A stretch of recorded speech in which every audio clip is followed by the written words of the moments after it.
I want to focus right now on the grocery list. I haven't finished out everything, but we're getting there. I'm going to take exactly what I have. I have chicken already in the freezer. I've got fish in the freezer.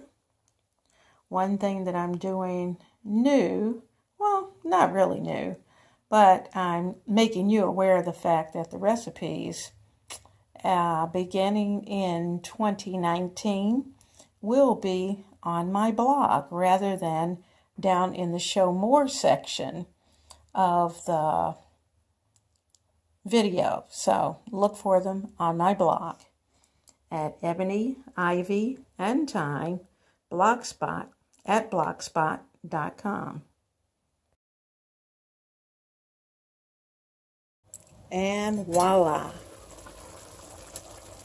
Our green beans are cooked al dente and they're ready. Our chicken thighs are delicious and they feel good. Our vegetables that are underneath are well cooked, well seasoned. The rice is ready.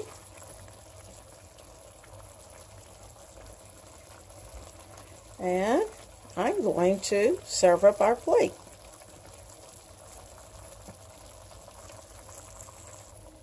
Okay, we have rice, we have veggies, we have our chicken thigh, and dinner is ready.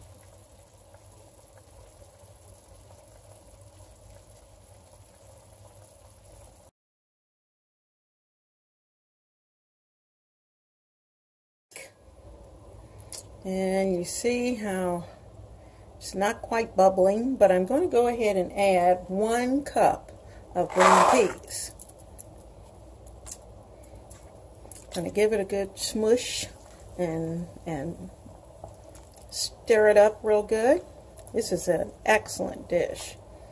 Now, of course, for those of you who are vegetarian, you could do it without meat.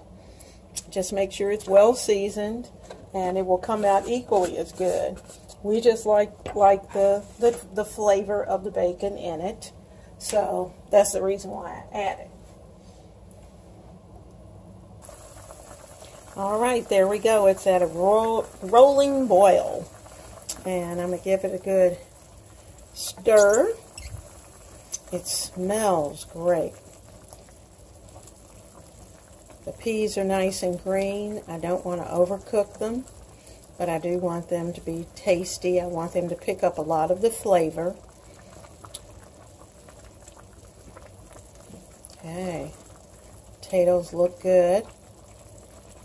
I've tasted a little bit. I went back and added just a little bit more salt. The potatoes just soak up salt. Now I'm going to serve this with some buttered rolls.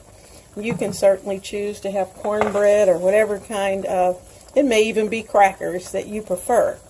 But this is a leeks, potato, and peas soup.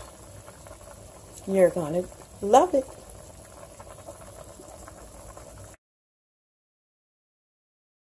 Oh my goodness.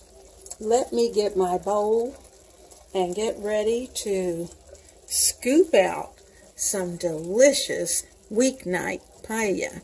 I'm using a spatula, and I can feel the little stickiness on the bottom. In fact, you heard that. Woo, look at that. Those scallops, the shrimp,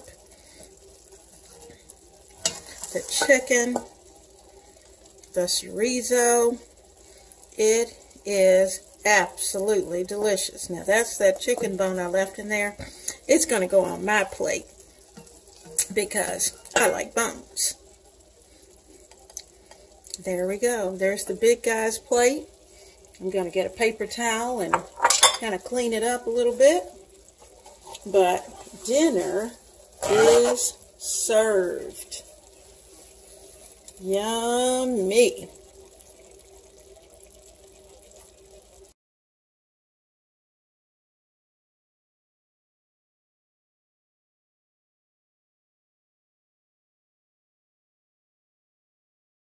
Finished up that last 5 minutes. Whew. The sizzle is going. I'm going to add in a pat of butter that I cut into 4 little cubes. I'm going to add that in because that's just going to add another layer of flavor. I also added in 1 pinch, that's it, 1 pinch of sugar. You don't even have to use sugar. You can certainly use a little squeeze of honey if you like. I just didn't have it handy at the second, so I grabbed the sugar. And but I could do that rather than use the sugar. So that part's up to you. Or you may like it without sugar at all. So you'll have to try it. And it's kind of like, try it. You'll like it. Try it. You'll like it. And I guarantee you are going to like this weeknight succotash. Thanks to Trader Joe's and their succotash mixture. Remember, it has limas, it's got edamame, had red peppers, had a little corn, and then I added some organic corn to it, along with my prepared onions and celery. This was an easy, quick dish to go with anything that you might have for dinner. Enjoy tonight. This can go with any side dish that you like. Have it with chicken, have it with steak. Tonight, I'm going to have it next to a deli roasted chicken because I've been pretty busy today. So, have a great time and enjoy. Be blessed.